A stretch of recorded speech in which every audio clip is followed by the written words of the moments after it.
morning, Hank. It's Tuesday. I was struck by something the Sierra Leonean footballer Mustafa Bundu recently said to a reporter. He said, "We want people to see the positives in our country, football-wise, but also in other areas of life, so that when you talk about Sierra Leone, you aren't just mentioning war or Ebola." And over the years of working to support a stronger healthcare system in Sierra Leone, we've focused a lot on the real and important injustices that led to the country's impoverishment, but today I want to tell you a joyful story. A soccer story. Okay, quick background. So every 4 years, all the best men's national teams in Africa play each other in the African Cup of Nations, which Sierra Leone had not qualified for in 26 years. The Leone Stars, as they are known, are currently ranked number 108 in the FIFA national rankings, but after a couple big results in qualifying, by June of 2021, they found themselves one win away from making the African Cup of Nations. They just needed to beat Benin. The hero of that game would be Kai Kamara, who began his career playing for a team in Freetown before coming to the US as a refugee when he was 16, where he played college soccer and then had a long and distinguished career in MLS. Kai Kamara had long dreamed of representing Sierra Leone at the African Cup of Nations, but by the time of the Benin game, he was 36 years old. He knew this was his last chance. And he came through. The Leone Stars won a somewhat controversial penalty, and Kai Kamara scored, and back home the celebrations erupted around the country because Sierra Leone had qualified for its first major tournament in 26 years. Just making the tournament was a huge accomplishment. As the national anthem played before their first game last week, Kai Kamara and several of his teammates had tears in their eyes. Nobody thought they had a chance in the tournament itself. Like most experts ranked Sierra Leone 23rd or 24th out of the 24 competing nations, and in the group stages they had to play two of the best teams in Africa, Algeria and Cote d'Ivoire. Both those countries have 11 players who play their professional football in Europe's top leagues. Sierra Leone has none. If you're not into football, it can be hard to understand just how huge of an underdog Sierra Leone is in this tournament, but think of it this way. Their starting goalkeeper, 22-year-old Mohamed Kamara, plays for East End Lions, a professional team based in Freetown. In his first game in the African Cup of Nations, he faced shots from Riyad Mahrez, who just won the Premier League with Manchester City. And yet, Mohamed Kamara stopped those shots. In fact, he stopped every shot in that game, which Sierra Leone tied 0-0.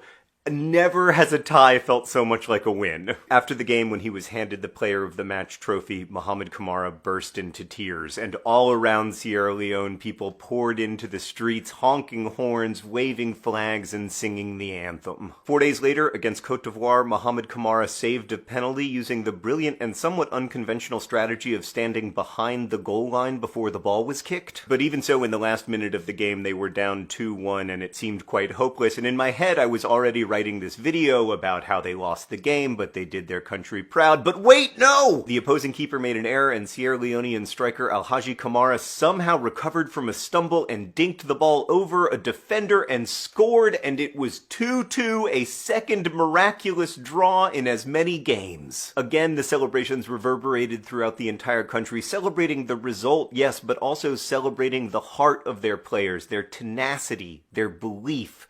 This is a country that is growing and growing together. On Thursday, the Leone Stars will play Equatorial Guinea, and if they can somehow win, Sierra Leone will complete the impossible, qualifying for the knockout stages of the African Cup of Nations. The world will be watching and hopefully celebrating with the people of Sierra Leone.